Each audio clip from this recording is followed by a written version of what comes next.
சான்றோர்களுக்கும் என் உரை கேட்க ஆவலுடன் வந்திருக்கும் என் தோழியருக்கும் என் காலை வணக்கத்தையும் கல்வி வளர்ச்சி நாள் வாழ்த்துக்களையும் குறித்தொழுகிறேன். என் உரையை விண்ணிலே உறவுகின்ற வெண்ணிற நிலவாய் கண்ணிலே திகழ்ந்த கருமணிச்சுடராய் மண்ணிலே தோன்றுகின்ற மாணிக்கமாய் பிறந்து இன்று நாம் எண்ணங்களில் வாழ்கின்ற மாமனித கர்ம வீரர் காமராஜர் பற்றி இங்கு நான் பேச வந்துள்ளேன். கர்ம வீரர் படிக்காத மேலை பாமரனின் நண்பன், ஏழை பங்காளர், பெருந்தலைவர், தென்னாட்டு காந்தி, கல்வி கண் திறந்தவர், செயல் வீரர், கிங் மேக்கர். அப்பப்பா, எத்தனை சிறப்பு பெயர்கள்! இத்தனை சிறப்பு பெயர்களுக்கும் சொந்தக்காரர் யார் தெரியுமா?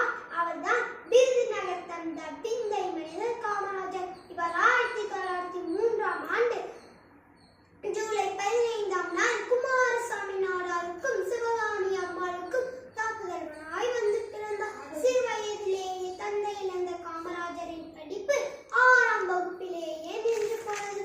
குடும்ப வறுமை காரணமாக துணிக்கடையில் வேலைக்கு சேர்ந்த காமராஜர் செய்தித்தாள்களை படித்தும் தலைவர்களின் சொற்பொழிவுகளை கேட்டும் அரசியல் அறிவையும் நாட்டுப்பற்றையும் வளர்த்துக் கொண்டார். மண்மூடிய விதை மண்ணுக்குள்ளே தூங்கிவிடாது என்பதற்கிணங்க தனது 16ஆம் வயதில் காங்கிரஸ் கட்சியில் சேர்ந்தார் காமராஜர்.